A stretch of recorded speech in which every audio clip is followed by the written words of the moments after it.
안녕하세요. 전 주먹을 부르던 시누이 덕분에 이혼까지 하게 된 30대 여자입니다. 제가 이렇게 사연을 쓰게 된 이유는 제가 결혼과 이혼을 하며 겪었던 일을 애청자분들과 나누고픈 마음에 용기를 내보았어요.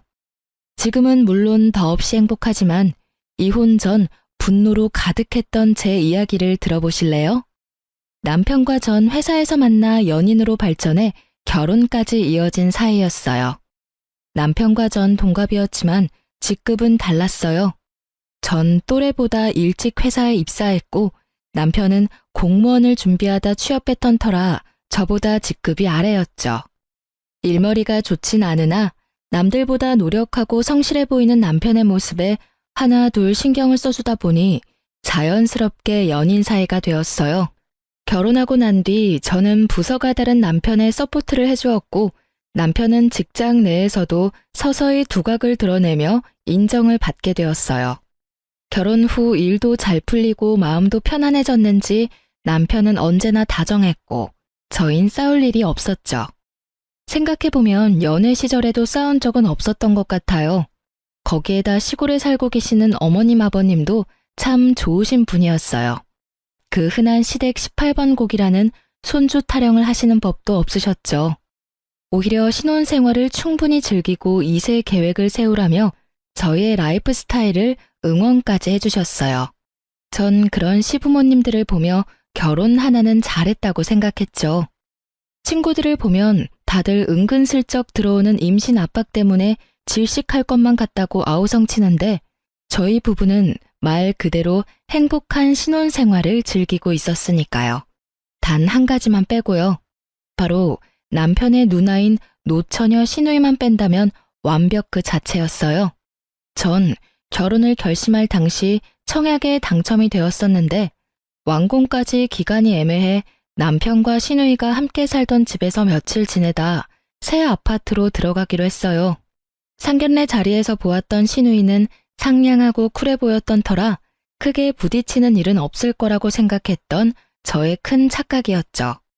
시누이는 어머님도 시키지 않는 시집살이를 시키기 시작하더군요. 아침 드라마에서나 보던 시집살이에 전 당혹스러움을 감추지 못했죠. 신혼여행에서 다녀온 후 처음으로 하는 출근날. 출근 준비로 바쁜 저를 시누이가 부르더라고요. 옳게, 옳게. 네, 형님, 왜 그러세요? 왜 그러긴, 아침은 언제 차려줄 거야? 네? 아침이요? 그래, 아침. 난 아침 꼭 먹고 출근해. 물론 상훈이도 그렇고. 그러니까 얼른 아침 좀 차려. 참고로 나랑 상훈이는 아침에 국물 꼭 있어야 하니까 국도 꼭 끓여줘. 아, 국은 맑은 걸로 부탁해. 아침부터 고춧가루 들어간 거 먹으니까 오전 내내 속도 아프고 배에서 소리도 나더라고. 제가 집에서 노는 사람도 아니고 아침밥을 대령하라니요. 참고로 전 아침밥을 먹지 않고 출근해요. 간혹 전날 저녁에 먹은 것이 부실했다 싶으면 편의점에서 간단히 해결하고 가고요. 거기에다 남편과 결혼 이야기가 오갈 때 약속했던 것이 있었어요. 자기야, 혹시 아침 먹고 출근해? 나는 아침 먹는데 자기는 안 먹어? 나는 오히려 먹으면 더 불편하더라고. 그래서 말인데 우리 결혼하면 아침은 각자 해결하는 게 어때? 난 아무래도 당신 아침까지 챙길 자신이 없어. 자기도 알다시피 나 아침잠도 많고 아침밥 때문에 스트레스 받기도 싫어. 알겠어. 그까짓 아침 혼자 챙겨 먹으면 되지. 자기가 몰라서 그렇지 나 요리 꽤 잘해. 난 매일 아침 챙겨 먹으니까 혹시라도 당신도 아침 고픈 날이 있으면 나한테 말해. 차리는 김에 당신 것도 차리면 되니까. 이렇게 호언장담하던 남편은 시누이와 저의 사이에서 눈치만을 살피더니 옷도 제대로 갖춰 입지 않고 먼저 출근을 해버리더라고요. 물론 늘 먹던 아침도 먹지 않더라고요. 저는 황당하고 화가 났지만 시누이의 닥달에 대충 아침을 차렸어요. 아침부터 싸우기도 싫었고 싸울 시간에 어제 먹은 찬들로 대충 차리는 것이 더 빠르다고 생각했으니까요.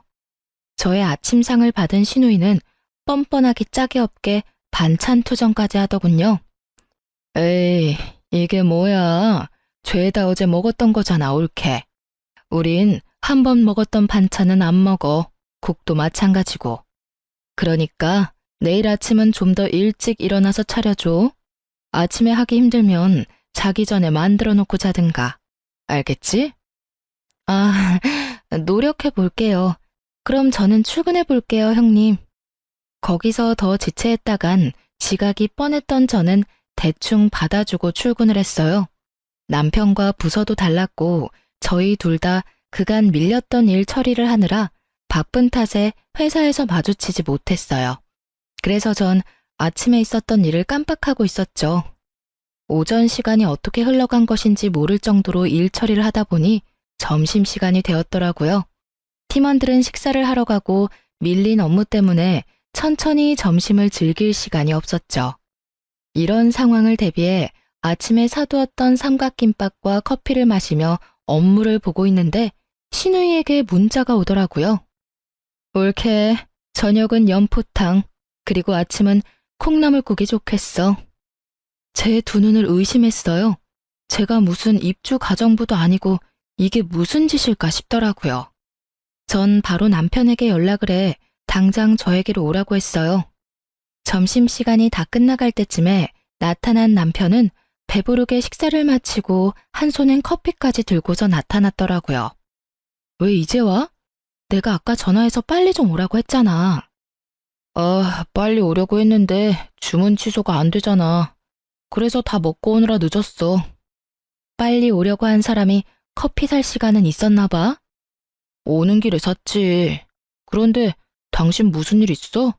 왜 이렇게 까칠해? 무슨 일 많지.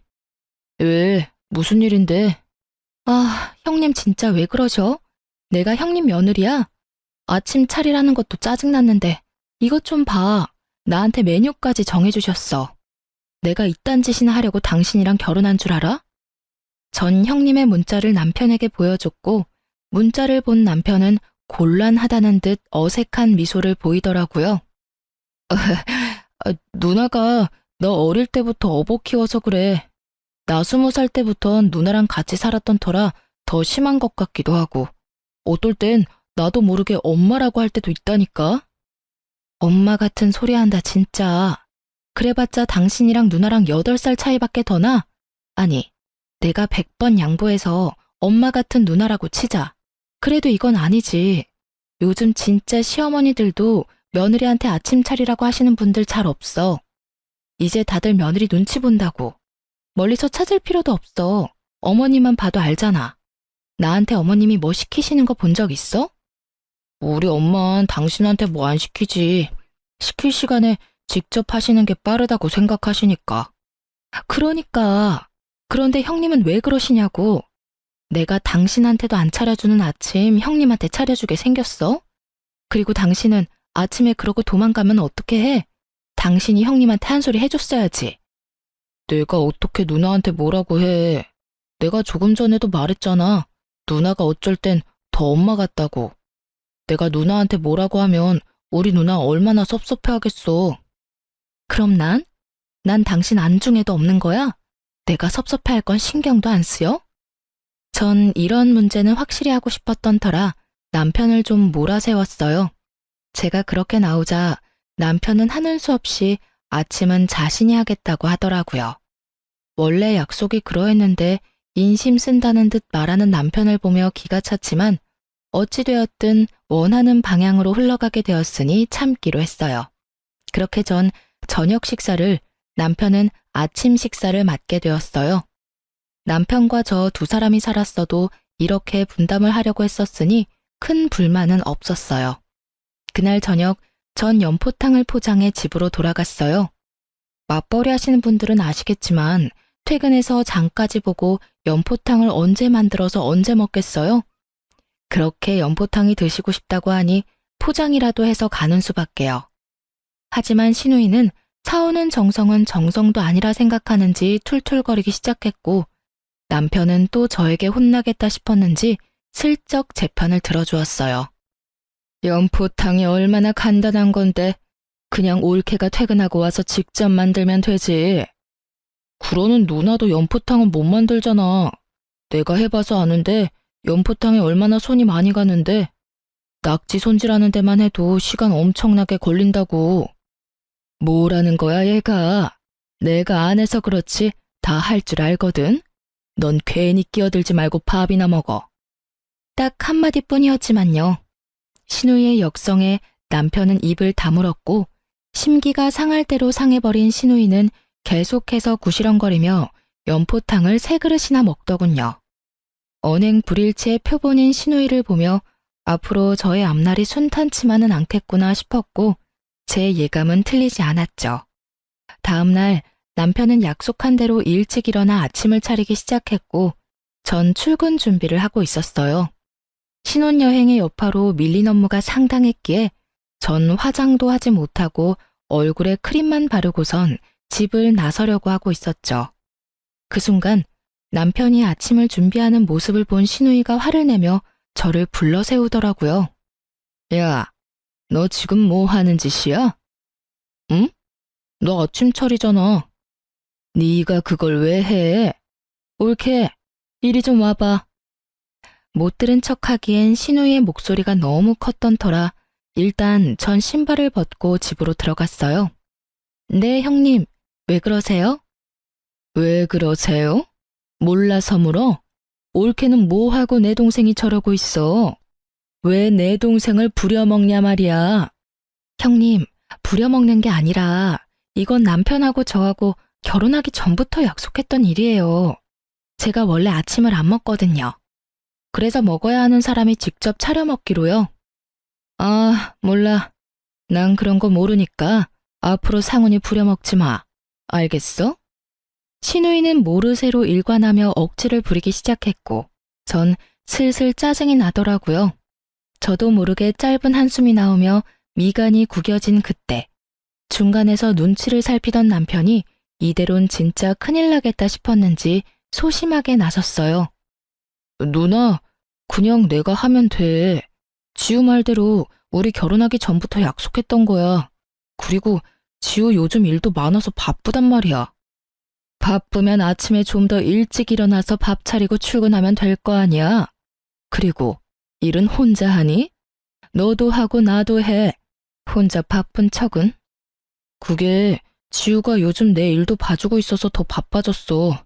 그러니까 그냥 내가 할게. 누나가 이해 좀 해주라. 응?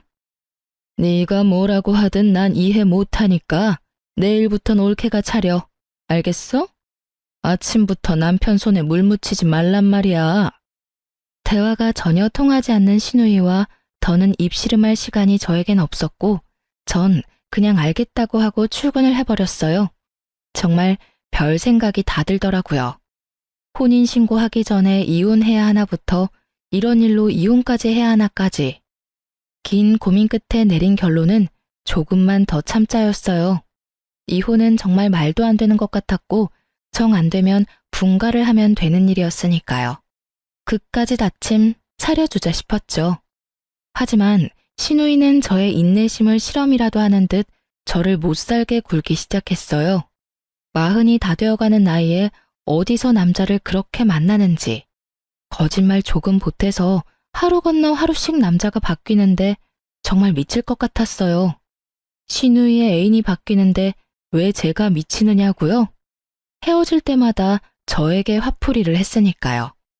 오죽했으면 전 신우이의 발걸음 소리만 듣고도 신우이의 기분을 알 수 있는 상태까지 되었어요.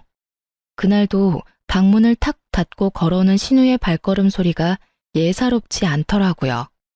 하필 왜 주말인지 출근한다고 도망가지도 못하니 꼼짝없이 당하겠구나 싶었죠. 아니나 다를까 신우이는 소파에 앉아 TV를 보던 제 앞에 서서 팔짱을 끼더라고요. 왜 그러세요, 형님? 하실 말씀 있으세요? 올케, TV 소리 좀 줄여줄래? 주말엔 집에서 좀 쉬고 싶은데 TV 소리 때문에 잠을 잘 수가 없잖아. 아, 그래요? 죄송해요. 전 또 무슨 트집이 잡힐지 몰라 그냥 사과를 하며 전원을 꺼버렸고 시비가 더 걸고 싶었던 신우는 전원을 껐다고 트집을 잡아댔어요. 소리만 줄이랬지 아예 끄라고 했어? 올케는 왜 그래?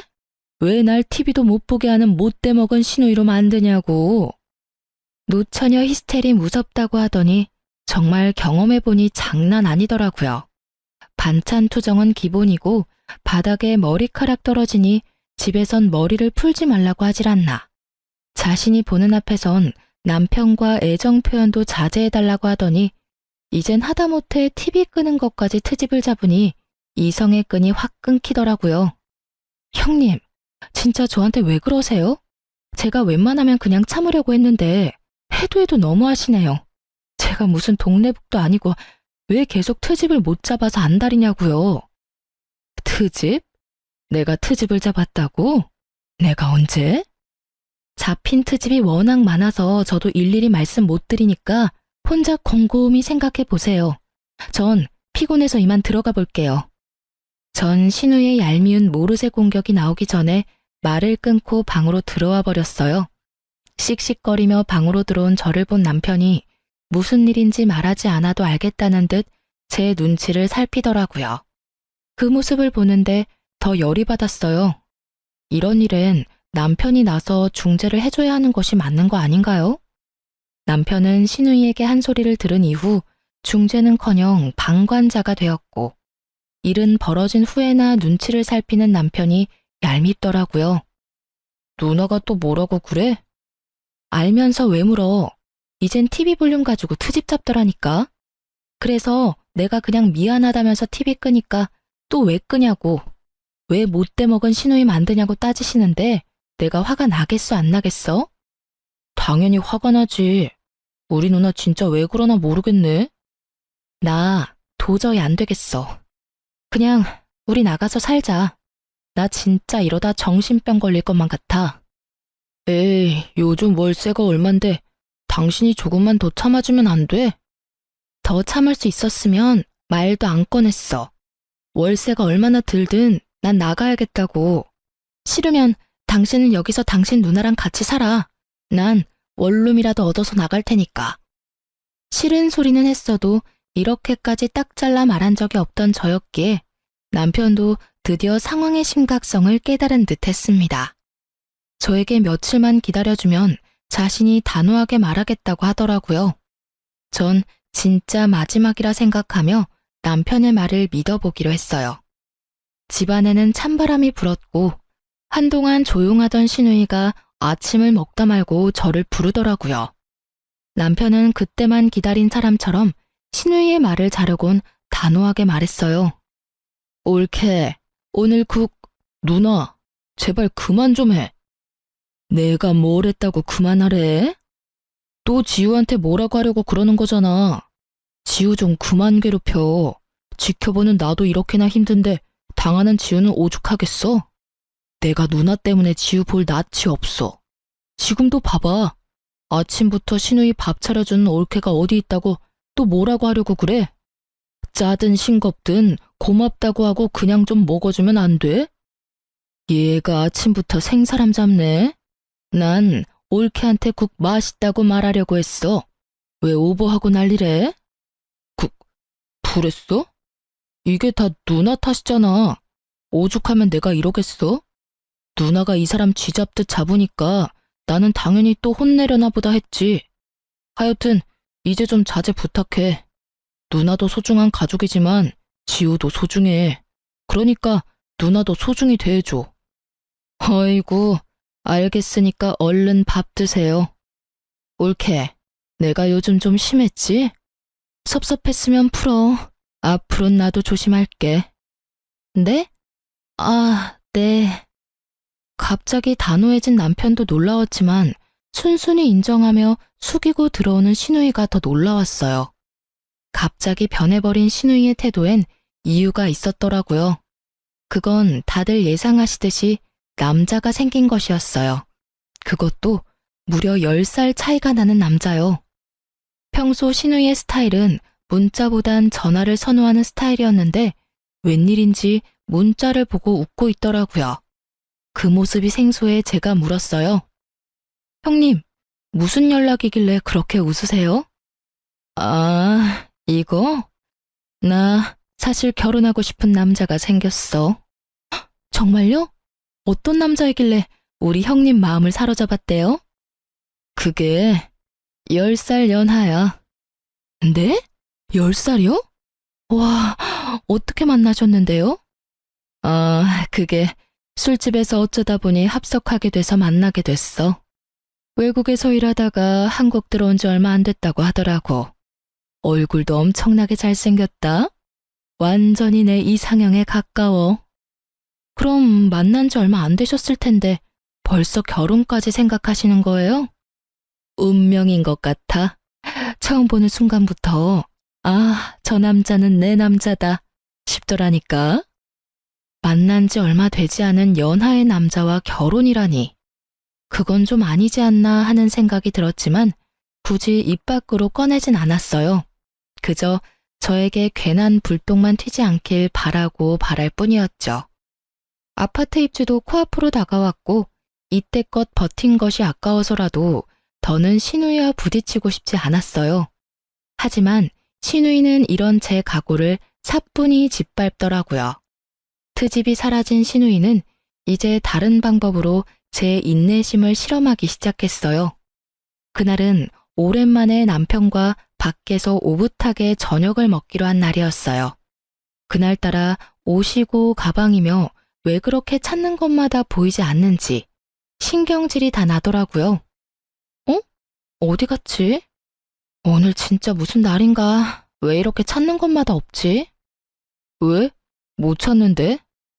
왜 있잖아. 내 하얀색 원피스랑 노란색 가방. 당신이 그거 입었을 때 제일 예쁘다고 해서 오늘 입으려고 했는데 아무리 찾아도 안 보여. 옷하고 가방에 발이 달렸을 리도 없을 텐데 왜 안 보이지? 그러게. 없으면 오늘은 다른 거 입어. 당신은 뭘 입어도 예뻐. 예약 시간은 다가오고 마음은 급해졌어요. 원하는 옷이 보이지 않아 짜증이 났지만 오랜만에 하는 데이트에 더는 기분을 망치고 싶지 않아 다른 옷을 입고 화장대 앞에 앉았어요. 오늘 왜 이러지? 립스틱도 없어. 아끼는 립스틱도 보이지 않자 이상하다는 생각이 확 들더라고요.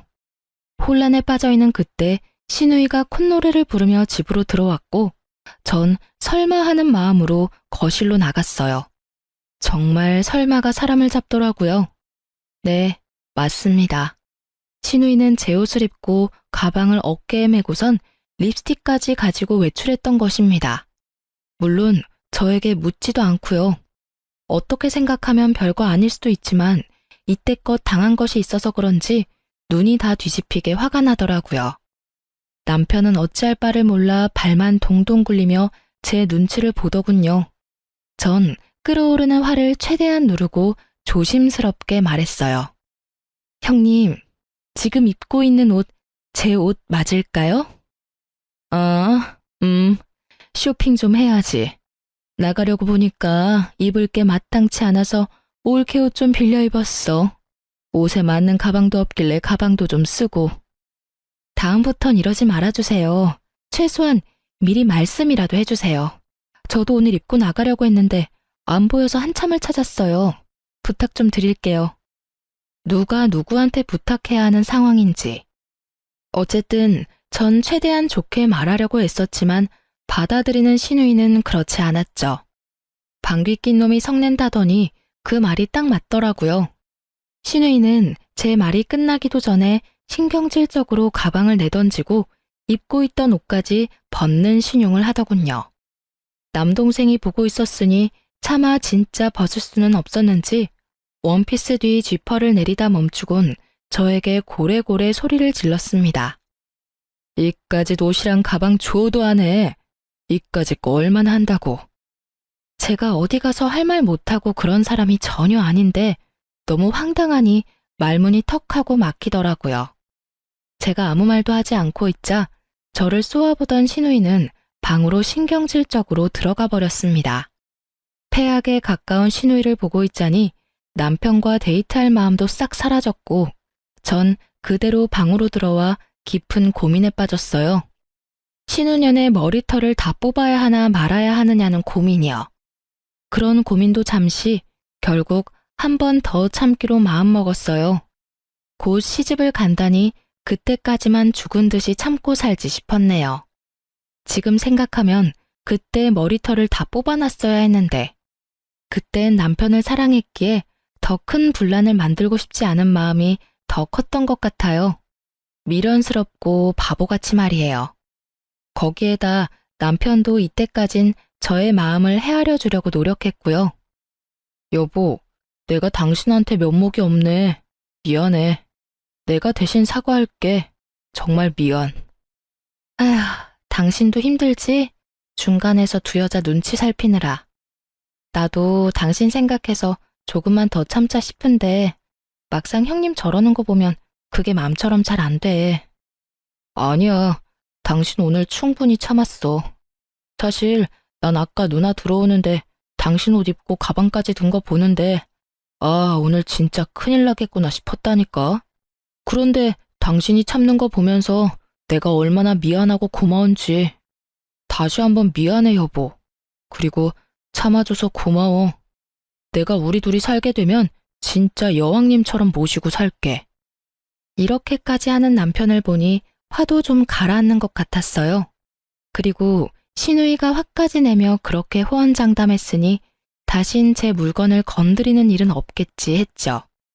그래서 그 이후엔 그런 일이 없었냐고요? 전혀요. 시누이는 정말 제 예상을 훌쩍 뛰어넘는 사람이었어요. 그날 이후부턴 제 눈에 띄지 않게 제 물건을 사용하기 시작했어요. 왜 그런 거 있잖아요.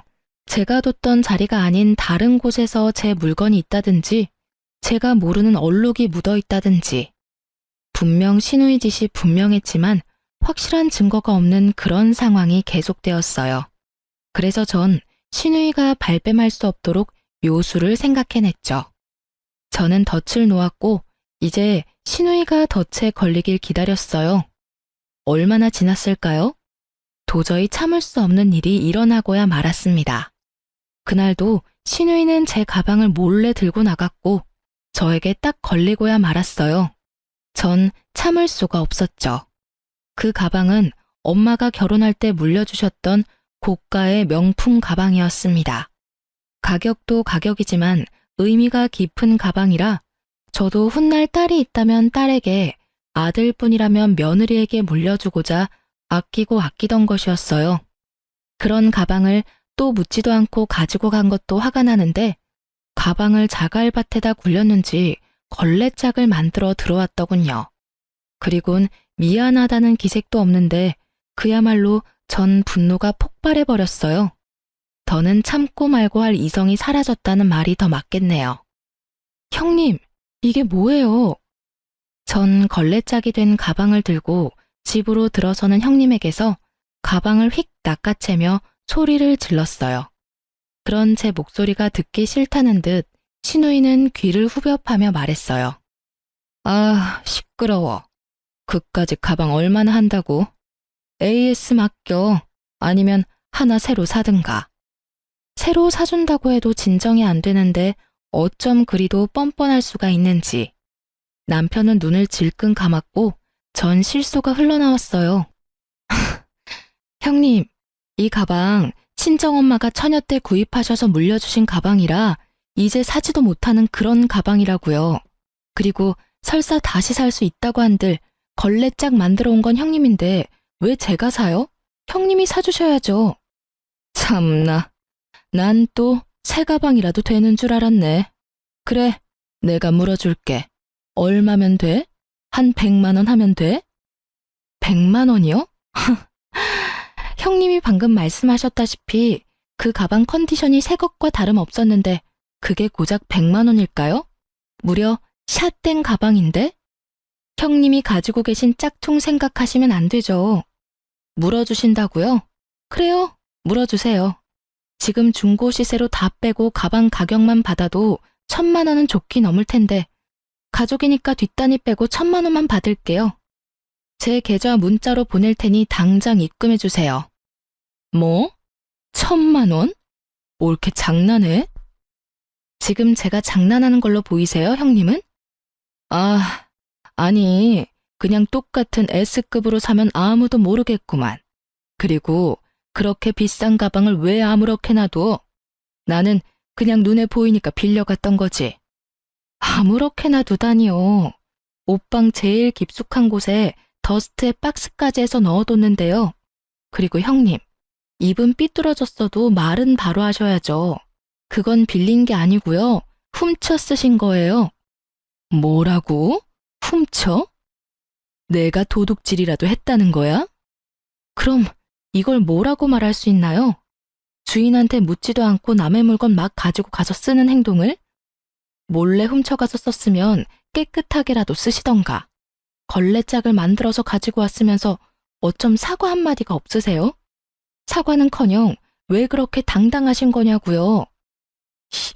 인연이 진짜? 너 말 다 했어?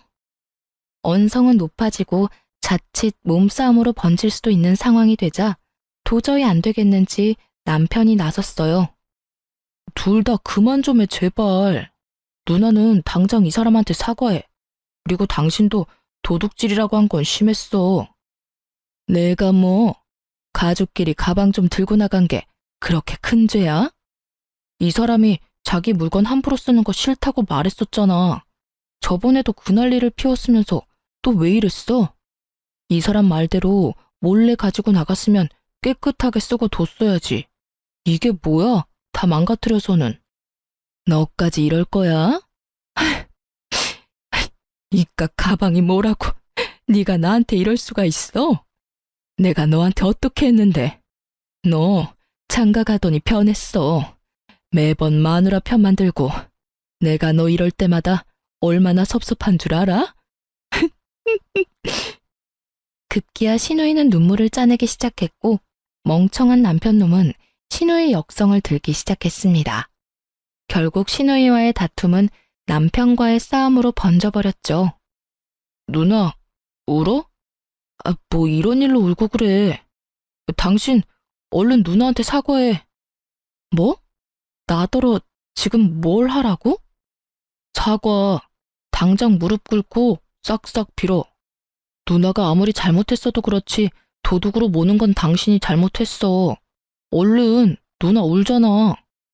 내가 기가 막혀서 진짜?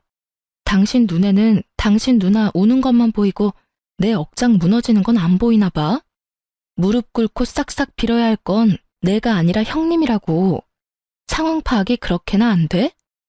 도대체 그까짓 가방이 뭐라고 일을 이렇게까지 키우는 거야? 내가 지금 가방 하나 때문에 이러는 걸로 보여? 물론 시작은 가방이었지. 그런데 당신도 눈이 있고 귀가 있으면 다 보고 들었을 거 아니야. 형님이 나한테 어떻게 했는지. 형님이 나한테 진심 어린 사과 한마디만 했었어도 나 이렇게까진 하지 않았을 거야. 그런데 형님은 오히려 내 탓만 하기 바쁘잖아. 이 가방이 어떤 의미인지 당신도 뻔히 잘 알면서 그런데 나한테 싹싹 빌으라고? 난 죽어도 못해. 1,000만 원? 그깟 1,000만 원 주면 되는 거야? 그러면 다 끝나는 거지? 돈은 당연한 거고 형님이 나한테 제대로 사과할 때까지 끝은 없으니까 그런 줄 알아. 그리고 더는 이딴 집구석에서 1초도 있고 싶지 않아. 난 친정가 있을 테니까 당신도 나 따라가든지 당신 누나랑 여기 있던지 당신 알아서 해. 말 그대로였어요. 더는 1초도 그 인간들과 한 공간에 있고 싶지 않았고 대충 짐을 싸 친정으로 가버렸어요. 짐까지 싸서 등장한 저를 본 친정 부모님들은 많이 놀라셨고 전 조금 진정이 되면 다 설명해 드릴 테니 기다려 달라고 부탁드렸죠. 한순간 욱하는 마음에 이런 행동을 하는 딸이 아니란 걸 누구보다 잘 아는 부모님은 알겠다고 하시며 집 냄새가 가득한 이불을 내어주셨어요. 그 이불을 덮는데 왜 그렇게 눈물이 나는지 서럽더라고요. 누군가에게는 그깟 가방, 옷, 물건일 수도 있지만 저에겐 소중했으니까요. 거기에다 남편 생각해서 이때껏 참아온 것이었는데 그런 남편마저 저를 질책하고 나서니 더욱 서러웠어요. 그렇게 울고 있는데 어머님에게 전화가 왔어요. 여보세요? 어머님. 아가, 방금 네 시누이랑 통화했어. 많이 속상했지? 내가 아주 홍구멍을 냈어. 어쩜 철이 없어도 그렇게나 없는지. 아니에요, 어머님. 저도 좀 참았어야 했는데. 네가 오죽했으면 그랬을까? 내가 널 모르니? 들어보니 사돈께서 물려주신 거라며. 그렇게 의미가 깊은 물건인데 다 망가졌으니 얼마나 속상했을 거야. 네 계좌로 가방값 보냈어. 돈으로 해결될 문제가 아니란 걸 잘 알지만 시엠이 마음이라 생각하고 받아. 괜찮아요, 어머님. 한두 푼도 아니고 그 비싼 걸. 한두 푼이 아니니까 더 받아야지.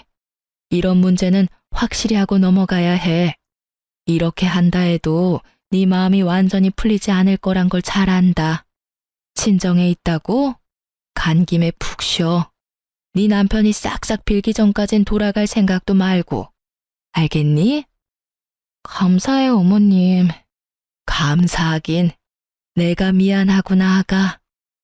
어머님의 진심 어린 사과에 제 마음속 응어리가 조금은 풀리는 기분이 들었어요. 그 기분도 오래 가진 않았지만요. 며칠 뒤 남편은 친정으로 찾아와 싹싹 빌었고 전 일단 시누이가 기다리는 집으로 돌아갔어요. 저만의 계획이 있었거든요. 시누이는 집으로 돌아온 저에게 진심을 담은 척 사과를 했고 저 역시 진심을 받은 척 사과를 받아주었어요. 시누이는 10살 어린 남자친구와 결혼하기로 했다며 상견례 날짜가 잡혔다고 하더라고요. 남편이 저에게 싹싹 빈 것도 시누이의 사과도 다 이유가 있었던 것입니다. 저도 대충 눈치채고 있었던 사실이라 화도 나지 않더군요.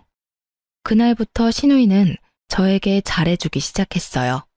자신의 체면을 위해 어떻게 해서든 절 상견례 자리에 데리고 나갔어야 했을 테니까요.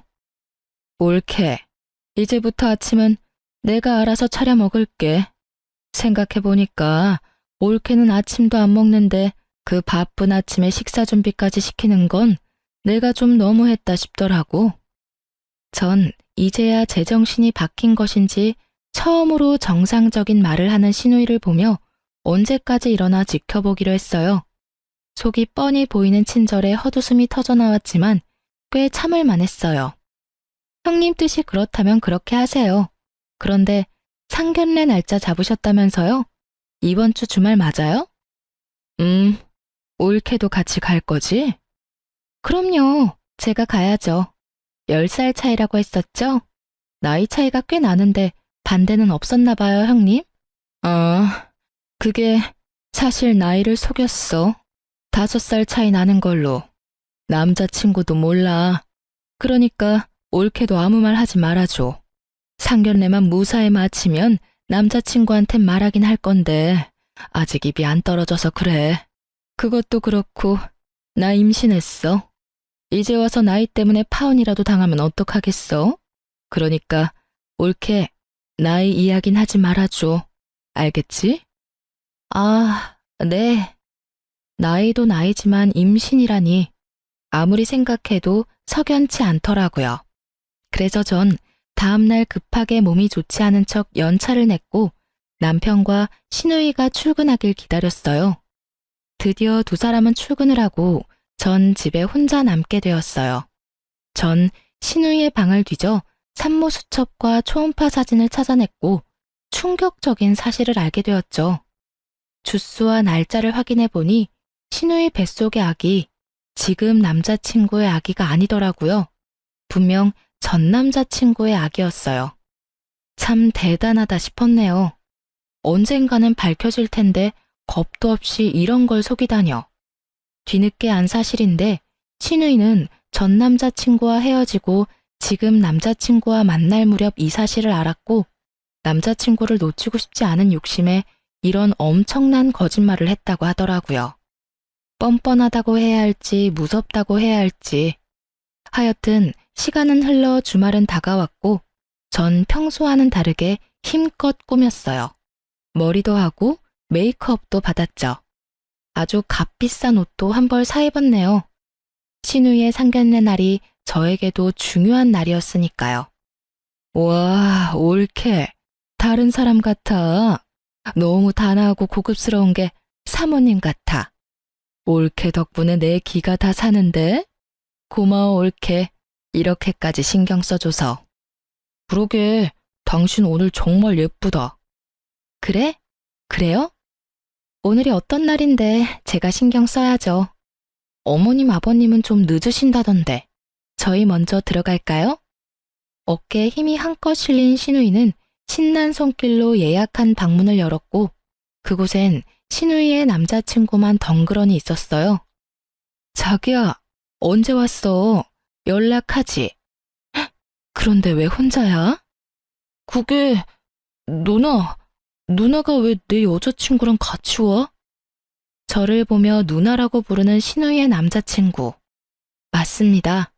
10살 어린 신우이의 남자친구는 바로 제 친동생이었습니다. 저랑 2살 차이 나는 남동생은 대학교 졸업 후 유명 증권사에 바로 취업이 되었고 해외지사 파견을 받아 이때껏 해외에서 근무하다 국내로 들어온 지 6개월도 채 되지 않았었죠.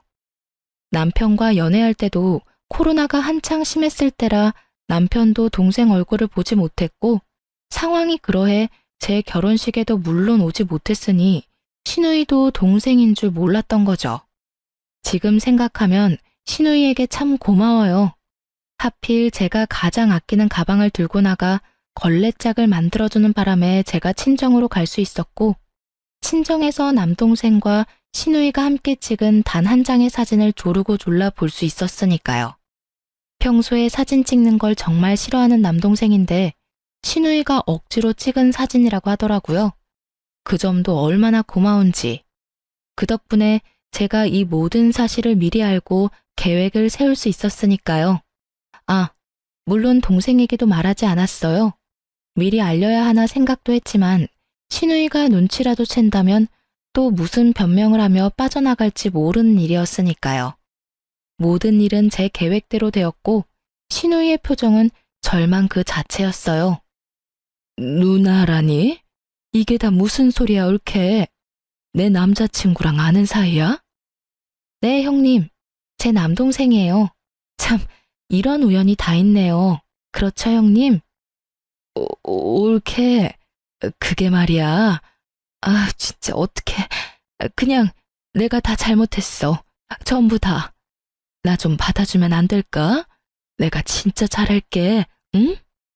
무릎을 꿇고 싹싹 비는 형님과 지금 일어나는 모든 상황이 이해되지 않는 동생. 전 이 모든 상황을 한 번에 정리할 수 있는 증거를 형님에게 던지며 말했어요. 형님 같으면 받아주시겠어요? 10살을 5살이라고 속인 것도 모자라서 뱃속의 아기도 제 동생 자식이 아니잖아요. 하나부터 10까지 다 거짓말 투성인 형님을 형님 같으면 동생이랑 결혼하게 두겠어요? 형님은 바닥에 힘없이 떨어진 산모 수첩과 초음파 사진을 후다닥 감추었지만 이미 늦은 일이었어요. 이게 다 무슨 소리야, 누나? 그럼 뱃속의 아기가 내 아기가 아니란 말이야? 그래서 오늘 엄마 아빠도 없이 혼자 오라고 한 거였어? 미리 말했어야 했는데 미안해. 넌 작은 일도 얼굴에 다 티가 나니까 미리 말할 수가 없었어. 진짜 미안해. 그러니까 나이도 5살 많은 게 아니라 10살이 많고 애도 내 애가 아니란 이 말이네? 그러면서 뻔뻔하게 결혼해주지 않으면 죽는다고 협박까지 했어? 어쩐지 테스트기는 보여주면서 초음파 사진은 안 보여주는 게 이상하다 싶었어. 이 정도면 사기야, 사기. 모든 사실을 알게 된 동생은 충격이 큰 듯 비틀거리며 소리를 질렀고 신우이는 동생에게 몸을 돌려 빌기 시작했어요. 자기야, 내가 잘못했어. 처음부터 속이려는 건 아니었는데 자기를 너무 사랑해서 놓치고 싶지 않았어. 나 한 번만 용서해주면 안 될까? 이 아기 자기가 싫다고 하면 당장 지울게. 나 수술하면 돼. 그걸 지금 말이라고 해? 수술을 하든 말든 네 마음대로 하고 다신 나한테 연락하지 마. 다신 그 뻔뻔한 낯짝 보고 싶지도 않으니까. 당장이라도 경찰서에 가서 고소하고 싶은데 그동안 만났던 정을 생각해서 참는 거야. 알겠어? 아, 누나, 나 먼저 가볼게. 집에서 봐. 동생은 그렇게 자리를 떠났고 신우이도 동생을 따라가 버리더군요. 동생을 따라가지 못하게 시누이를 붙잡고 싶었지만 저에겐 아직 남은 문제가 있었기에 시누이는 동생에게 맡기기로 했어요. 이제 남은 것은 남편에게 복수하는 것이었어요. 전 남편을 노려보았고 남편은 그저 저에게 험한 말을 쏟아내기 시작했어요. 당신 미쳤어? 꼭 이렇게까지 해야 했어? 당신만 입 다물면 다 해결될 일이었잖아. 해결? 넌 하늘이 무섭지도 않아? 그러다 천벌받아. 그리고 너 같으면 네 동생이 인생 나락으로 가는 꼴 보고만 있을 수 있어? 나락? 말이 심한 거 아니야? 심한 건 너희 남매들이지. 네 누나도 누나지만 네가 어떻게 나한테 이럴 수가 있어? 내가 지금 누나 편 들었다고 이래? 그럼 내가 여기서 누나 편을 들지 당신 편이라도 들어줄 줄 알았어? 아직도 상황 파악을 하지 못하고 쉰 소리나 하는 남편에게 당장 휴대전화를 내밀어 영상을 보여주었고 말 그대로 잿빛 얼굴이 되더라고요. 그 영상은 저희 집 안방과 옷방에 설치된 홈 CCTV 영상이었어요. 시누이가 제 물건을 몰래 쓰는 것이 분명한데 증거가 없어 답답했던 저는 증거를 잡을 요량으로 CCTV를 설치했던 것이었습니다. 물론 남편에게 지나가는 말로 설치해야겠다고 언급했었는데 제 말은 귓등으로도 안 듣더니 설치한 줄도 모르더라고요. 친정에서 어머님의 전화를 받은 전 CCTV가 떠올랐고 녹화된 영상을 통해 남편의 검은 속내를 알고 오늘의 계획을 세웠던 것이었어요. 그렇게 녹화된 영상 속엔 옷방 안에서 나눈 둘의 대화가 버젓이 들리더라고요. 너 괜찮아? 올케는 친정에 갔어? 뭐 그런 일로 짐까지 싸서 쪼르르 친정을 간다니? 하여튼 너 진짜 여자 잘못 만났어. 가방 빌려줬다. 좋게 생각하면 될 일을 뭘 쪼잔하게 화까지 내는지 원? 내가 저기 저 가방도 쓴 줄 알면 올케 진짜 이혼하겠다고 개거품 물고 찾아오겠네. 누나, 그러게 내가 조심 좀 하라고 했잖아. 모르는 척 하는 거지. 집사람 다 알고 있다고. 내가 그렇게까지 말했는데 하필이면 장모님이 주신 가방을 그 꼴을 만들어서 가지고 오냐? 아, 몰라. 남자친구랑 다투는 바람에 열받아서 화풀이 한다고 던졌는데 하필 손에 들린 게 가방이었어. 바닥에 돌도 많았고. 나라고 이렇게 될 줄 알았겠어? 이제 어떡할 거야?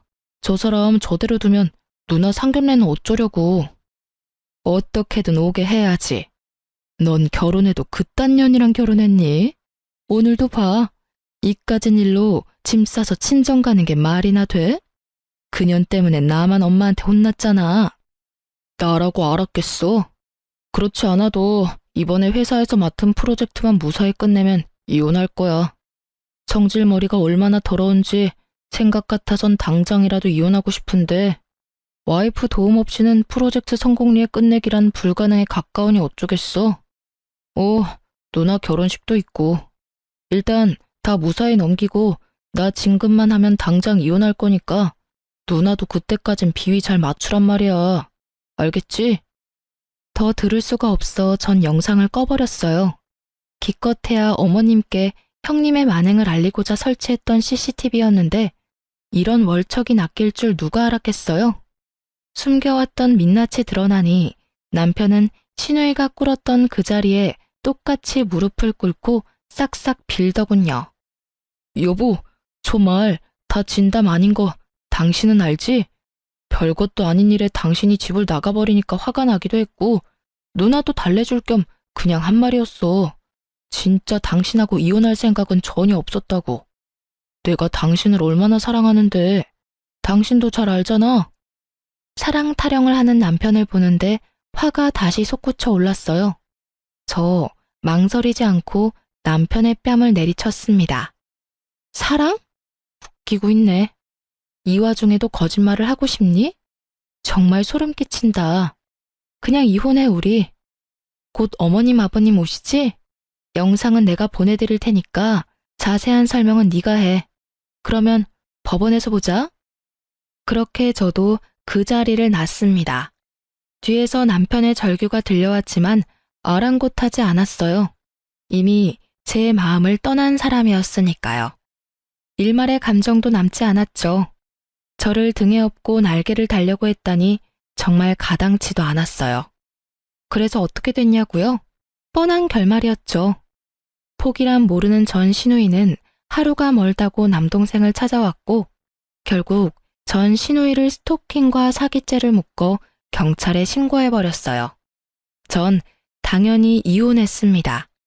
이혼 이후 저의 도움이 사라지자 전 남편 놈의 무능함이 적나라하게 드러나며 부서 사활이 달려있던 일은 그야말로 대실패로 돌아갔어요.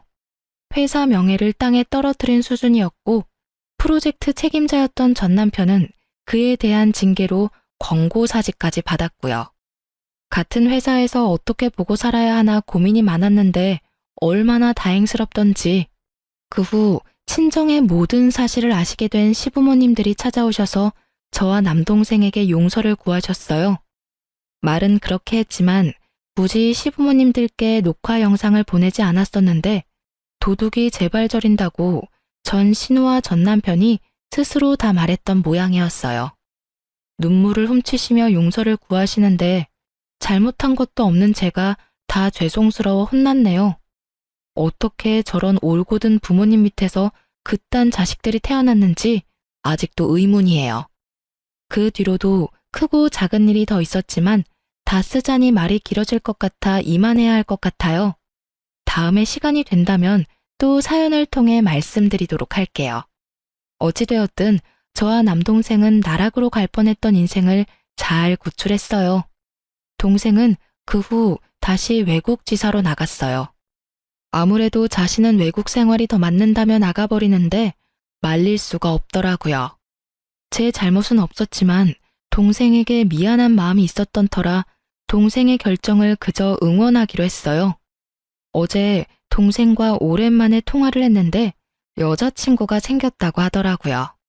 그러면서 결혼 생각은 없다고 못 박는 걸 보니 아무래도 아직 상처가 남은 모양이에요. 그래도 잘 지내고 있는 것 같아 한편으론 마음이 놓였네요. 전 아주 잘 지내고 있어요.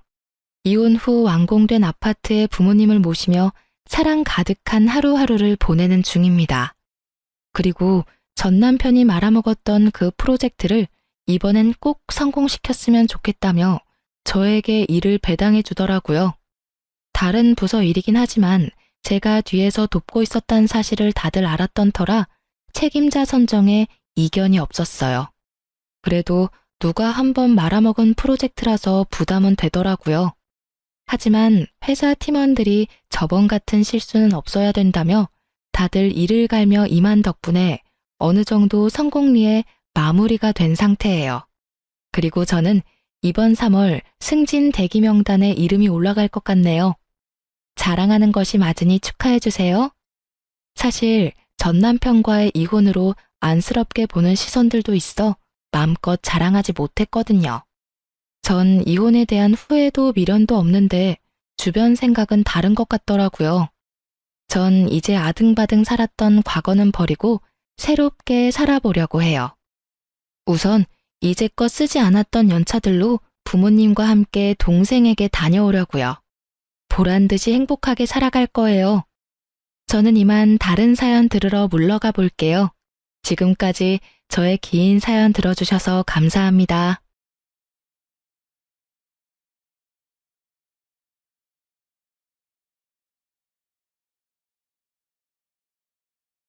안녕하세요. 저는 얼마 전 이혼에 성공한 평범한 40대 초반의 여성이에요. 딸아이 하나 키우는 맛으로 홀로 살고 있는 싱글맘이기도 하죠. 남는 시간에 사연글 유튜브나 보면서 시간 보내곤 했는데 제가 직접 작성하게 되는 건 상상도 못 해봤어요. 그렇지만 제가 직접 글을 써야겠다는 생각이 들 정도로 제 상황은 정말이지 개판 5분 전이었답니다. 지금이야 이미 이혼 과정이 다 끝나고 정리가 된 마당이지만 그 당시에만 하더라도 저뿐만이 아니라 이 이혼과 관계된 사람들 모두 너덜너덜해졌거든요. 저와 남편은 정말이지 오랜 기간 사귀었어요. 솔직하게 말하면 남편이 질질 끌었다고 해야겠죠. 남편은 무슨 이유에서인지 결혼에 대한 생각이 없었고 저는 결혼에 대한 막연한 동경 같은 것이 있었어요.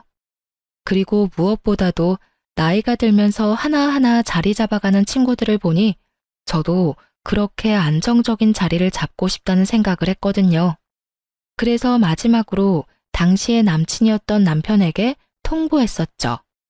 우리 5년 사귀었고 결혼 생각 없으면 이쯤에서 접자였어요. 그때 왜 결혼을 하기 싫어했는지 이혼하는 과정에서 알게 됐어요. 남편이 간을 보고 있었더라고요. 본인은 신중했다고 말하지만 저는 전혀 그렇게 생각하지 않거든요. 당시에는 그런 찝찝함이 있었지만 결혼 후에는 그런 찝찝함도 사라졌어요. 남편이 잘해줬거든요. 그런데 의외의 문제가 제 발목을 잡았죠. 바로 시부와 시모 때문이었어요. 시부는 돈이 좀 많았어요. 물론 지방에 살고 있으니 엄청 부자는 아니었지만 그래도 자수성가한 타입이었거든요.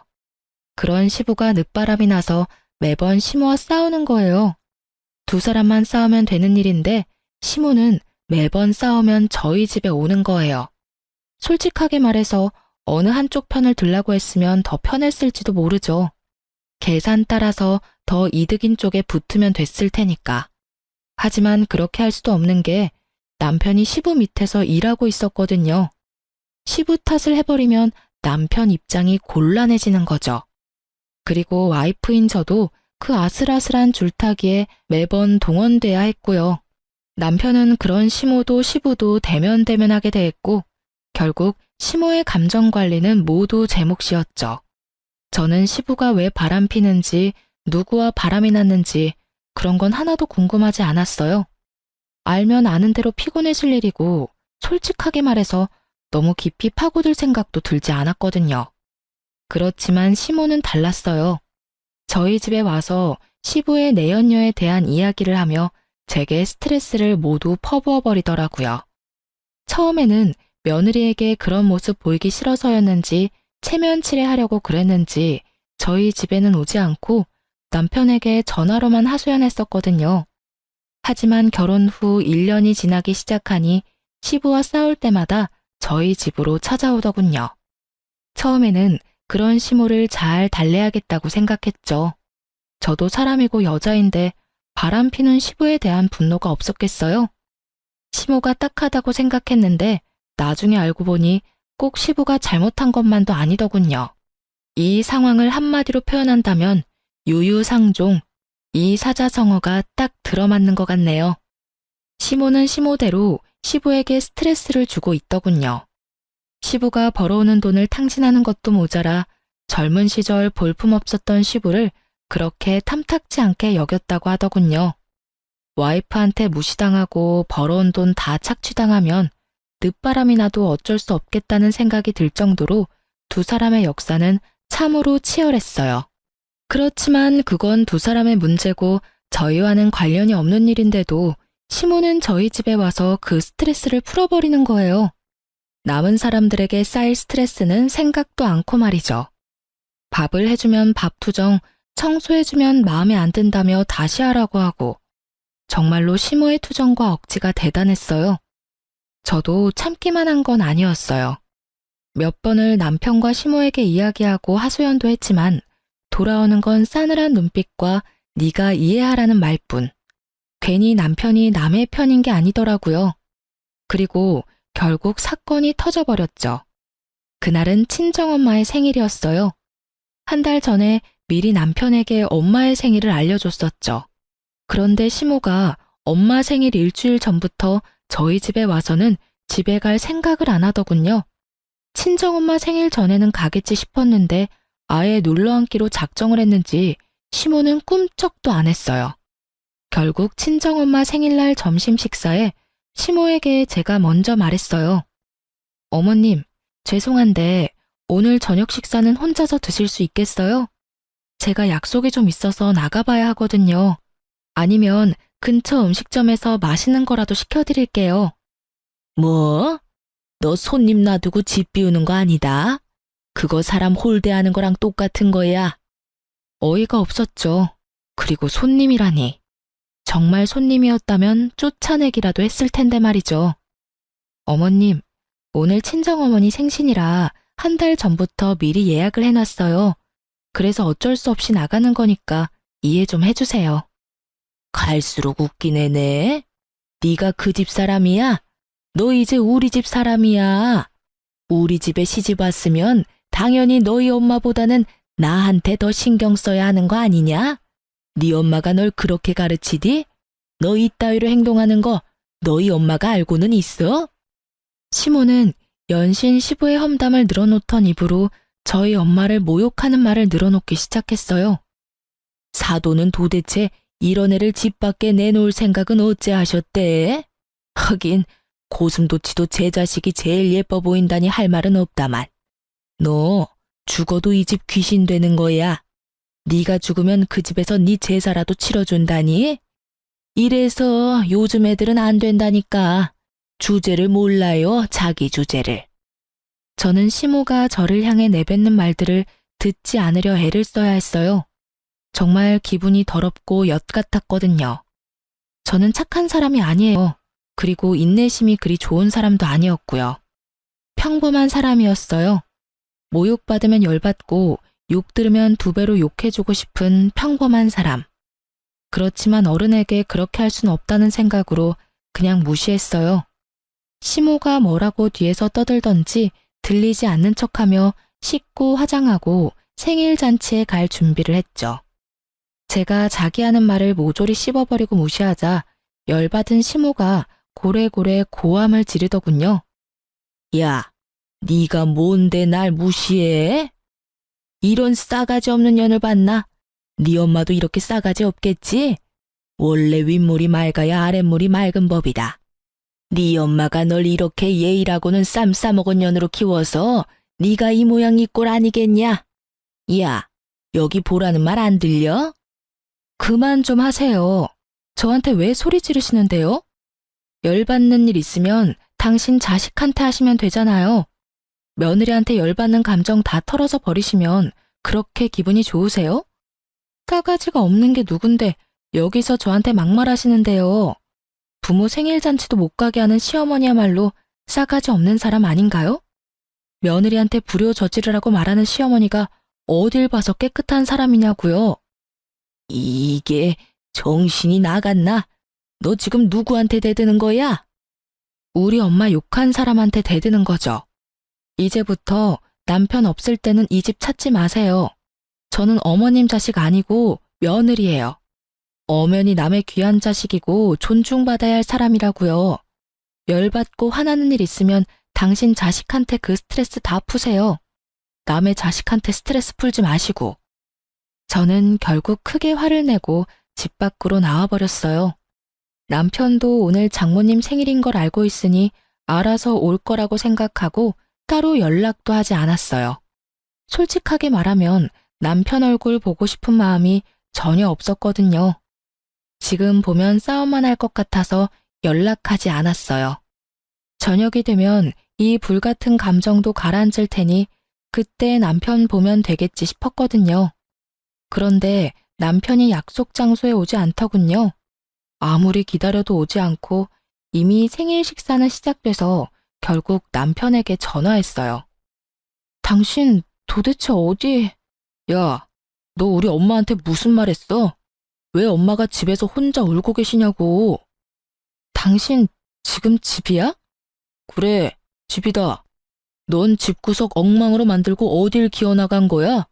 주말에 청소 좀 하라는 말이 그렇게 고깝게 들렸냐? 어른이 그런 말 할 수도 있지. 그거 가지고 지금 열받았다고 시위하려고 밖에 나갔어? 당신 그럼 지금 준비 하나도 안 하고 집에 있는 거네? 준비는 무슨 준비를 해. 오늘 주말 근무하고 피곤해 죽겠구만. 야, 이 새끼야. 넌 지금 집에 있으면 안 되지. 무슨 소리 하는 건데. 엄마 지금 울고 계신다고. 당신이나 지금 집에 들어와야지. 우리 엄마 생일 오늘이라고 내가 말했어, 안 했어? 그게 오늘이었어? 그래, 이 새끼야. 네 마누라 엄마 생신이다. 한 달 전부터 말했잖아. 준비 자체를 안 한 거 보니 완전 잊어버린 거 확실하네.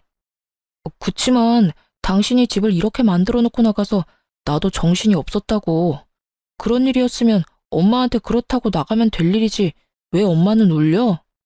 싸가지 없는 년, 너는 죽어도 이 집 귀신이다.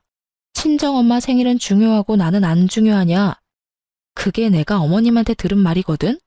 알지도 못하면서 지금 어머님 편 들고 있나 본데 당신이야말로 나한테 이러면 안 되지. 바쁜 당신 대신 어머님 감정 쓰레기통 된 게 나야.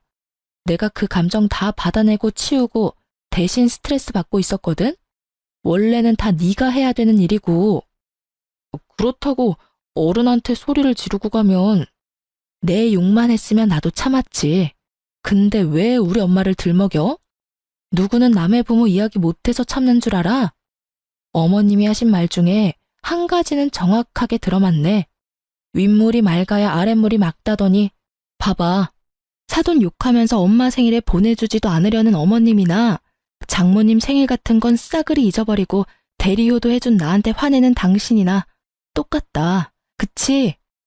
제 말에 남편 놈은 할 말이 없는지 말이 없더라고요. 그렇다고 그 침묵이 미안함을 뜻하는 게 아니라는 건 잘 알고 있었어요. 미안했다면 미안했다고 말했겠죠. 장모 생일도 모르는 놈이랑 결혼한 내 팔자가 참 웃겨. 어머님한테 전해. 그리고 당신도 잘 듣고. 대접을 받고 싶으면 대접 받을 만한 행동을 좀 하라고. 남한테 다 맡겨놓고 혼자 편안하게 지내는 거 나한테 미안하지도 않아? 어머님도 아버님이랑 사이 안 좋은 건 알겠는데 나한테 와서 그런 말 하면 다 자기 얼굴에 침 뱉는 일인 거 몰라서 지금 나한테 그러시는 거야? 당신이 봤을 때 아니다 싶으면 끊었어야지. 언제까지 나한테 다 맡겨놓을 셈이었니? 결국 남편은 헐레벌떡 뒤늦게 친정엄마의 생일에 찾아왔어요. 솔직히 용서해주고 싶은 마음은 눈꼽만큼도 없었어요. 이 사람과의 결혼 생활에 의심이 들기 시작한 게 그때가 시작이었던 것 같아요. 제 기분은 최악이었고 남편 놈은 눈치만 보더군요. 그날 저녁 집에 오는 길, 차에서 남편이 먼저 말하더군요. 여보, 미안해. 나는 장모님 생일을 잊은 게 아니고 어제까지는 분명히 생각하고 있었거든. 그런데 갑자기 집에 어머니가 울고 계시는 바람에 나도 모르게 잊어버린 거야. 누가 뭐래? 자기 부모 자기가 챙기는 거 맞지. 그러니까 앞으로도 당신이 어머님 챙겨. 나는 내 부모님 챙길 테니까. 그럼 됐지? 그러니까 앞으로 어머님 집에 오실 때마다 당신이 맡아서 어머님 받으려.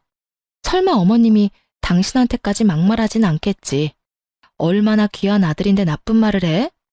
순전히 남의 자식이니까 나쁜 말도 할 수 있는 거잖아. 뼈를 때리는 제 말에 남편은 입을 꾹 닫더군요. 자기가 해결할 수 있는 문제가 아니라고 생각한 듯 하더라고요. 집에 돌아갔더니 시모는 돌아갔더군요.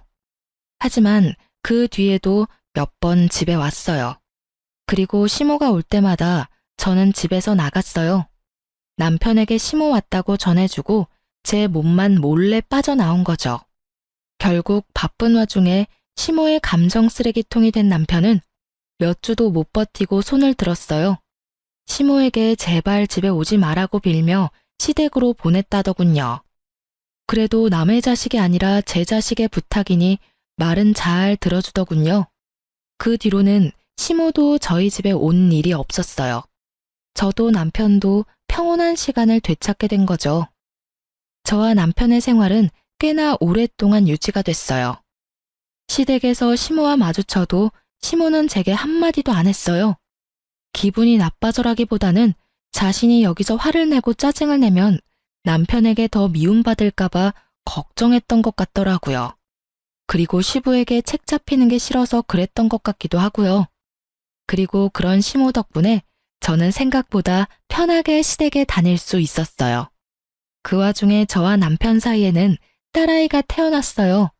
딸이 태어났을 때 가장 좋아했던 분이 시부였어요. 시부는 아들보다 딸을 원했는데 집안에 아들만 있으니 영 아쉬웠던 모양이었어요. 작고 앙증맞은 손녀딸의 존재는 시부에게는 오아시스 같은 느낌이었던 거죠. 매번 갈 때마다 손녀딸 데리고 오라고 한다든지 시모와 싸운 날에는 밖에서 식사나 하자며 손녀를 꼭 데리고 오라고 하셨거든요. 그런 시부의 지극정성에 제 딸도 어찌나 시부를 잘 따르던지 결국 시부의 총애를 듬뿍 받은 우리 집 상전으로 거듭났죠. 그렇게 즐겁고 평온한 시간이 계속될 거라 생각한 어느 날 남편이 회식이 있으니 늦을 것 같다는 카톡을 보내왔어요. 그 카톡을 보면서 저는 별 생각 없었어요. 요즘 자주 늦네? 이런 정도였죠. 승진과 각종 행사가 많았던 연말이었거든요. 그래서 늦는 것도 어쩔 수 없다는 생각이었고 저는 사회생활도 업무의 연장선이라고 보는 타입이라서 딱히 회식을 싫어한다거나 하지 말라고 한 적은 없었어요. 그런데 그날은 좀 특별했어요. 낮부터 애가 열이 나는 데다가 약을 먹여도 3시간 만에 다시 열이 오르고 다시 약을 먹이고 이런 상황의 연속이었거든요. 걷잡을 수 없이 열이 올랐을 때는 이미 자정이 다 되어가는 시간이었어요. 혼자 애를 데리고 병원으로 갈 자신이 없었고 남편에게 연락부터 했어요. 그런데 전화기가 꺼져 있더군요. 결국 전화번호를 뒤지다가 정말 우연히 받아놓은 남편 부하 직원의 연락처를 발견했죠. 그 부하 직원이라면 분명히 남편과 같이 있을 거라는 생각으로 그 사람에게 전화를 했어요. 늦은 시간에 죄송해요. 지금 회식하는데 남편 옆에 있죠? 이 사람이 전화기가 꺼져 있던데. 에? 회식이요? 저희 회식은 다음 주에 잡혀 있는데요. 그 말에 제 머릿속에는 경고음이 들리는 것 같았어요. 거짓말, 그리고 외박. 이 조합으로 생각나는 건 단 하나뿐이었어요. 어떤 여자라도 생각날 수밖에 없는 단어. 아닐 거라고 믿고 싶은 남편의 외도 그거였어요. 머릿속이 복잡하고 열이 오르기 시작했지만 지금은 그것보다 더 중요한 일이 있었어요. 아픈 아이를 병원에 데리고 가는 거요. 저는 이를 악물고 애를 데리고 병원으로 향했어요. 아이는 요로 감염이었고 다행히 항생제 투여 후 열이 줄어들고 있었어요. 그리고 그 다음날 아침 8시에 남편에게 전화가 오더군요. 저는 입원한 아이 손을 잡고 있다가 남편의 전화를 받았어요. 당신 도대체 어디야? 애는 어디다 맡겨두고 외박이냐고.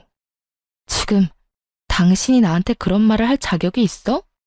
어제 애 아파서 응급실 왔거든? 당신한테 전화했는데 전화기는 꺼져 있더라? 회식이라고 했지? 그런데 왜 당신 부하 직원은 회식이 이번 주에 없다고 했을까? 솔직하게 불어. 나한테 회식한다고 속이고 어디 갔었어? 회식도 아니었는데 도대체 어디서 뭘 하느라 늦었냐고. 애 아플 때는 옆에 없는 놈이 애 아빠가 맡기는 해? 뭐? 애가 어디가 아픈데? 입원한 병원이 어디야? 내가 묻는 말에 대답이나 해. 너 나 속이고 외박하고 뭐 했어? 나 몰래 바람 피니? 애가 이렇게 어린데 설마 바람 피는 건 아니지? 그럼 어제 그건 당신이 싫어하는 친구 만나러 간다고 당신한테 거짓말한 거야. 외도 같은 건 아니고 당신이 싫어하던 그 친구 있잖아. 매번 동업하라는 친구. 정말 미안해 여보. 제가 무슨 말을 해도 남편은 미안하다고만 하더군요. 그리고 절대로 외도가 아니라고 했고요. 남편의 친구 중에 제가 싫어하는 친구가 있긴 했어요.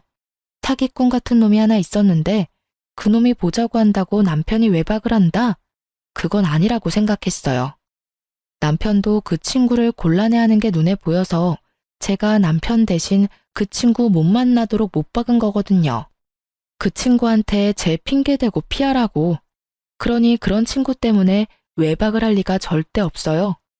저는 남편의 사과를 받아들이는 척 하면서 남편 차 조수석 뒤에 녹음기를 넣어뒀어요. 아니면 다행이고 만약 맞다면 족쳐야 하니까요.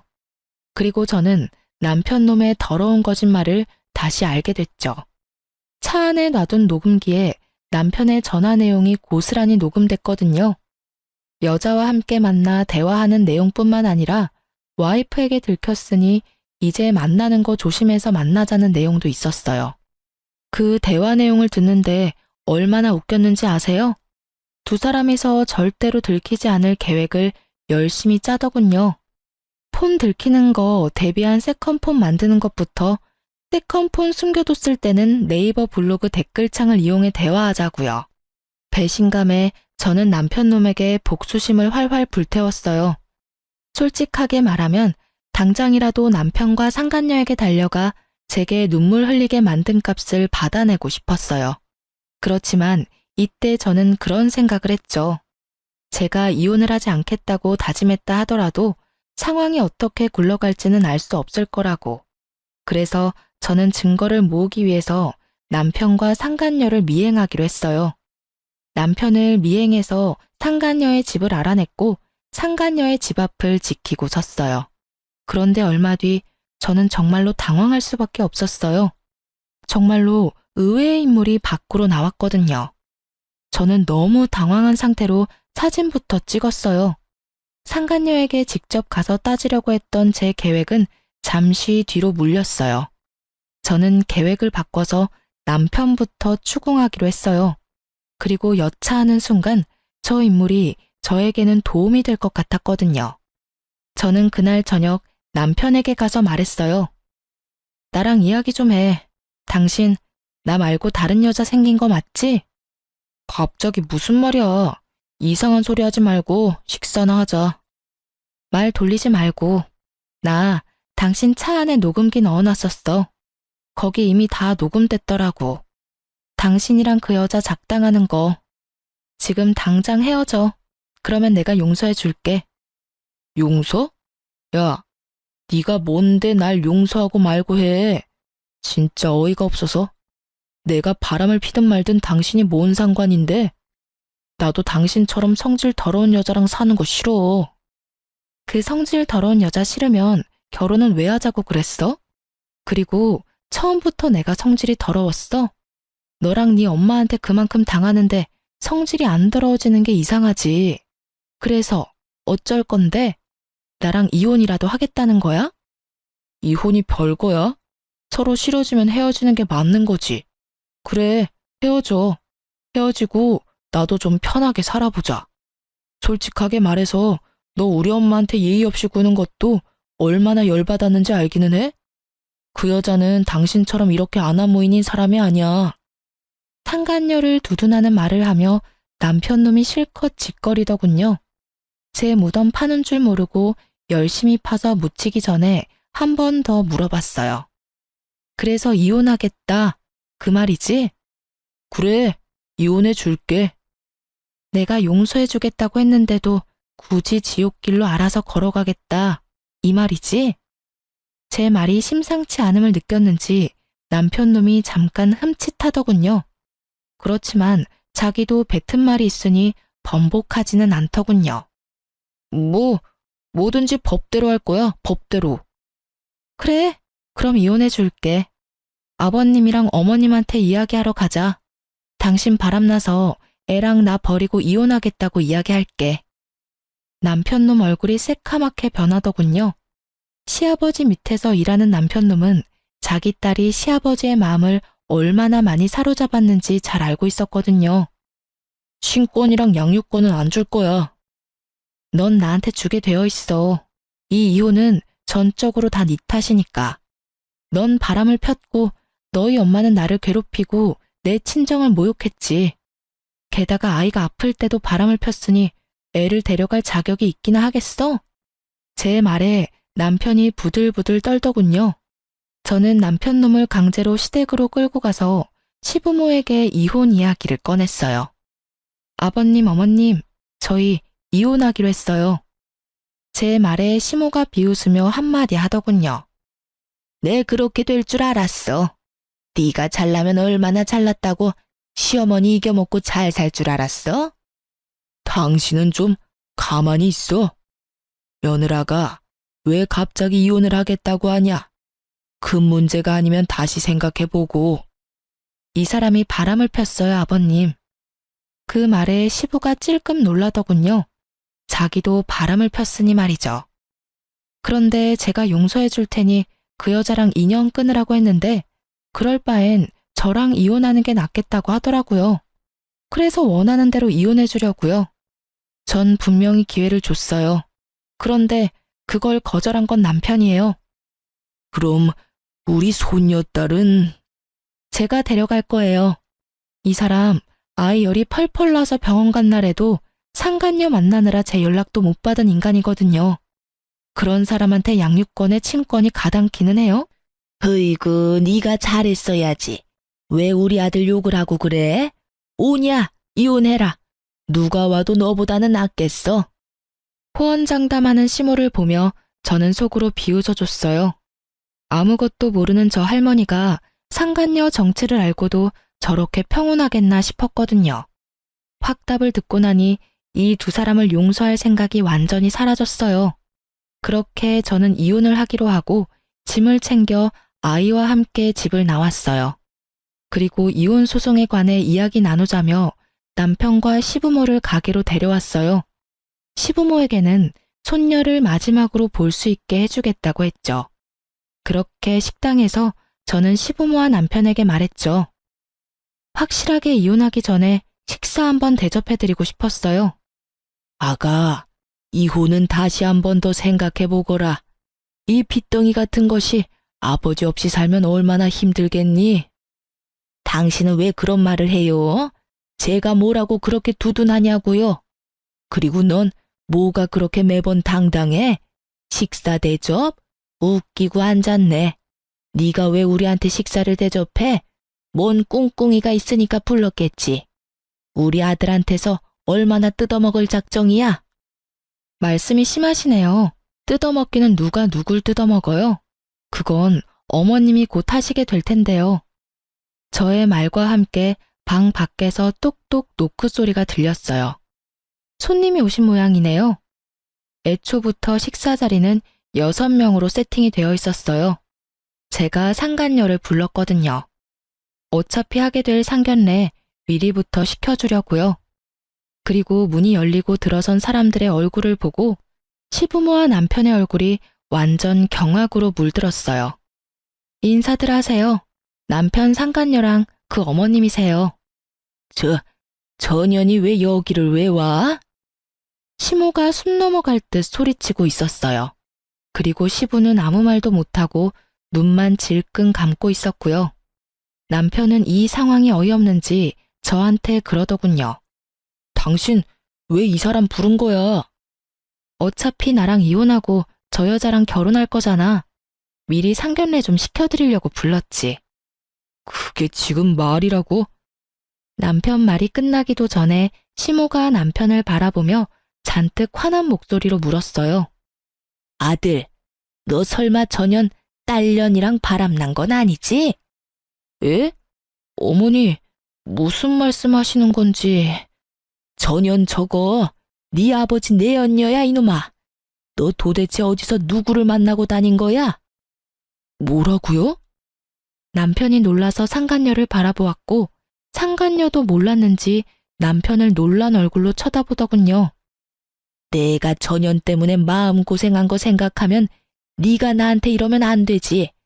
아들까지 저년 딸한테 놀아나고 지금 뭐 하는 짓들이야? 남편이고 아들이고 도움되는 것들이 없어?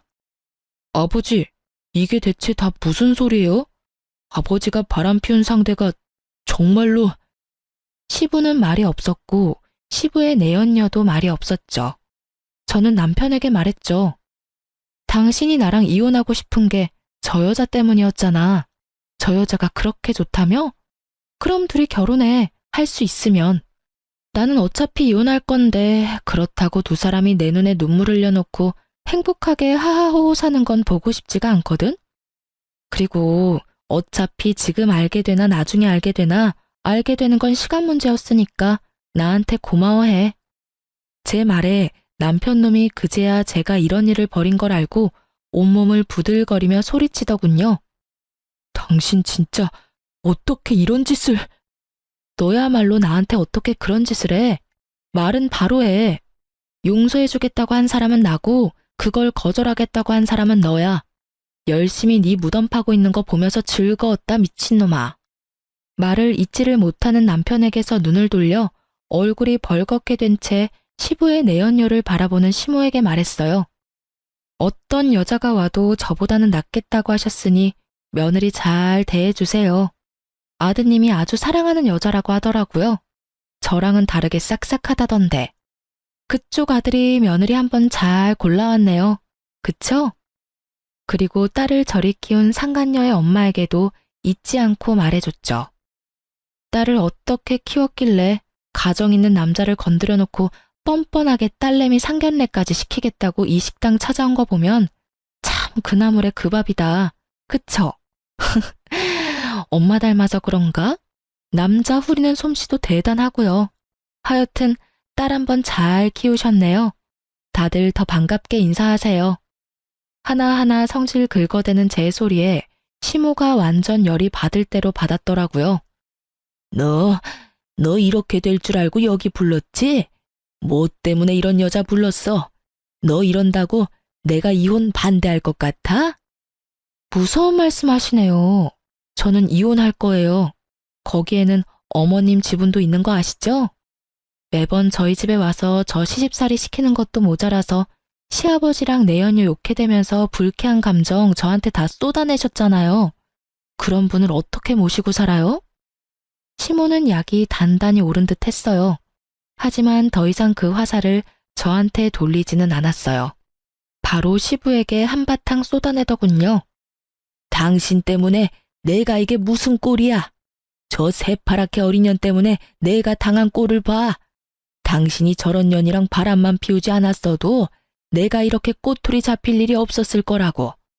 저번에도 말했지만 나는 절대로 당신이랑 이혼 못해. 아이고 내 팔자야.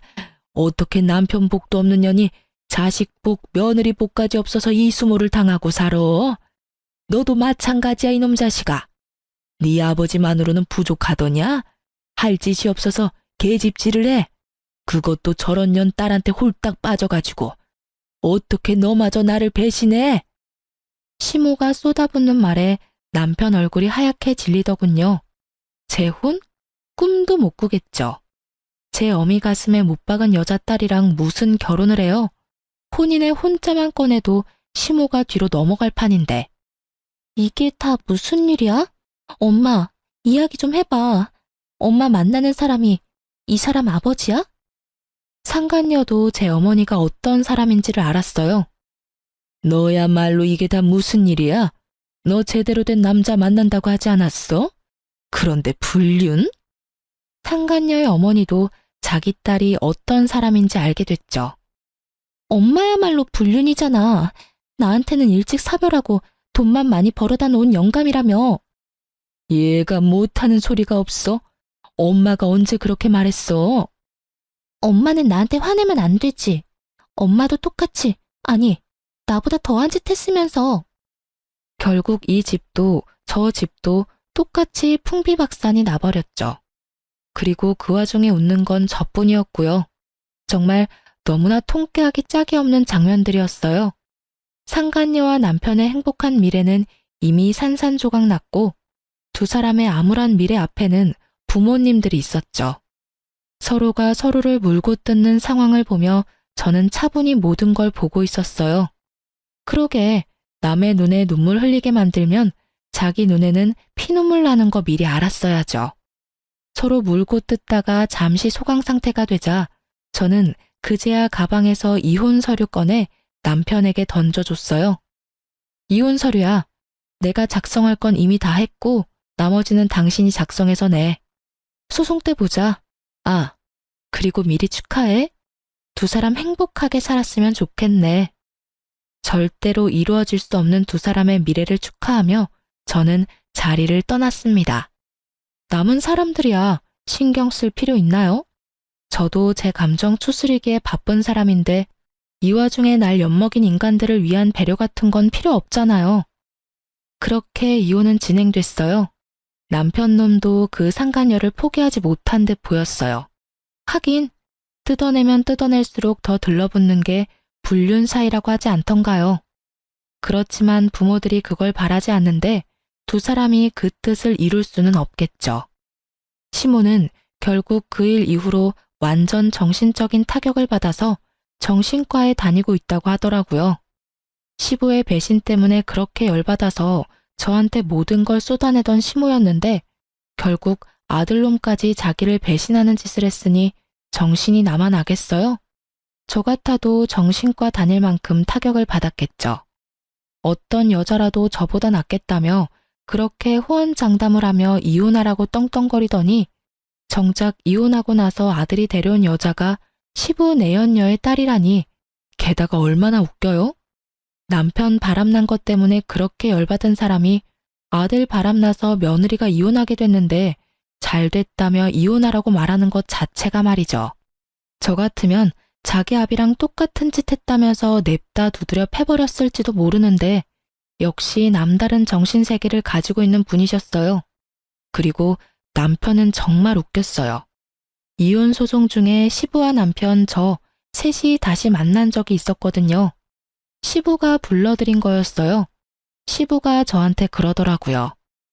너 정말로 이혼할 생각이냐?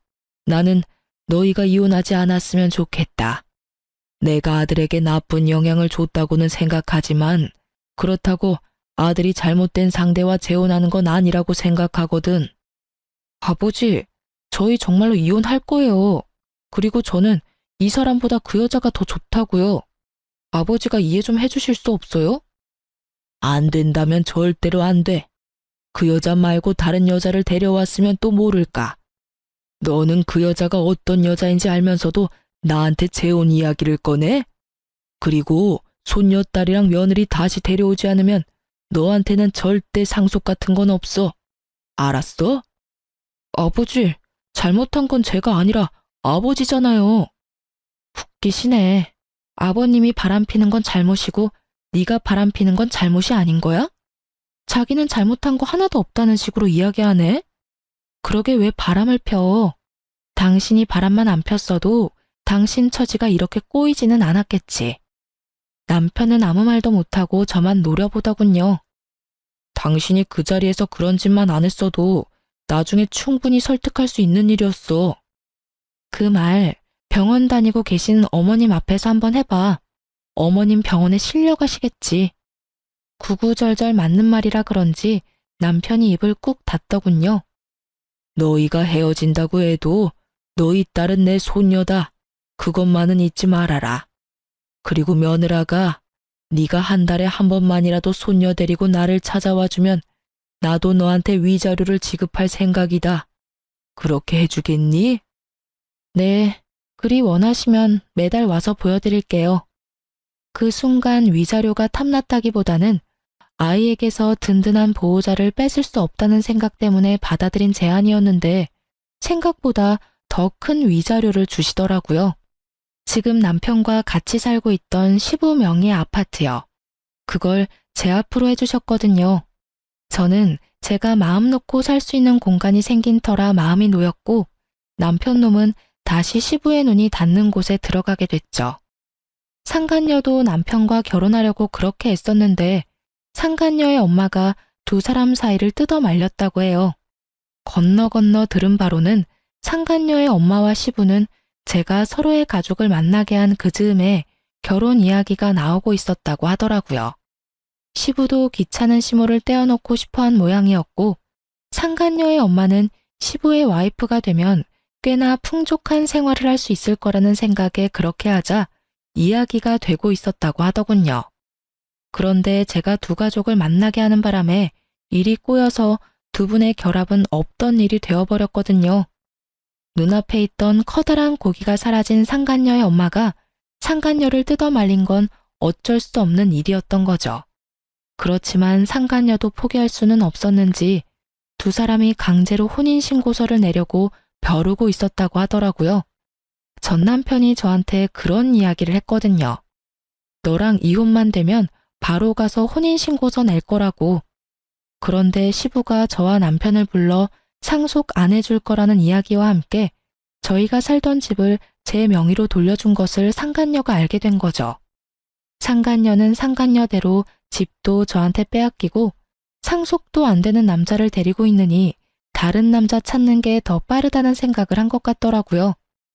남편도 상속이 걸린 문제에서는 어쩔 수 없었던 것 같고요. 결국은 그렇게 타오르던 사랑의 불꽃은 하얀 재가 돼서 서로 잿가루만 듬뿍 묻힌 채 헤어졌더군요. 그렇게 헤어지고 전 남편이 저한테 만나자고 연락이 왔었어요. 나가지 않으려 했지만 당시에는 근황이 너무 궁금했거든요. 무슨 일로 보자고 했어? 바쁘니까 짧게 말해줘. 냉랭한 제 모습에 전 남편이 눈치를 보더니 그러더군요. 우리 이혼하는 거 다시 생각해 볼 수는 없어? 나 그 여자랑 헤어졌어. 당신이 그 여자랑 헤어지면 용서해준다고 했잖아. 그건 이혼 전의 이야기지. 지금은 이미 이혼했잖아. 그런데 왜 내가 당신을 용서해줘야 해? 이혼으로 이미 다 끝난 일이야. 그 제안을 받아들이려면 그때 받아들였어야지. 왜 이제 와서 아쉬운 소리를 해? 내가 정말로 잘못했어. 그런 여자인지도 몰랐고. 아버지랑 그렇게 엮인 사이인지도 몰랐단 말이야. 솔직히 따지고 보면 나도 피해자인데. 그래? 근데 나한테 당신은 가해자야. 내 가슴에 비수 꽂고 다른 년이랑 바람난 전 남편. 그런 네가 왜 이제 와서 나한테 이러는지는 모르겠지만 너 나한테 재결합 요구하려는 거면 잘못했다가 아니라 미안하다고 먼저 사과를 했었어야지. 그리고 한 가지 확실하게 할게. 나는 한 번 바람핀 놈은 절대 못 믿어. 그러니까 앞으로 나한테 연락하지 마. 그 여자하고 잘 안 되니까 나한테 다시 슬금슬금 기어온 모양인데 나는 절대로 당신이랑 재결합 안 해. 내가 정신 나갔어? 미친놈이랑 다시 결혼 생활을 하게. 쓸데없는 말 하지 말고 양육비나 꼬박꼬박 보내. 안 보내면 아버님한테 이를 거야. 한 달에 한 번씩 아버님이랑 만나는 건 알지? 그러니까 하는 말이잖아. 우리 아버지는 만나면서 왜 나한테는 기회도 안 주는데? 한 번 정도는 용서해줘도 되잖아.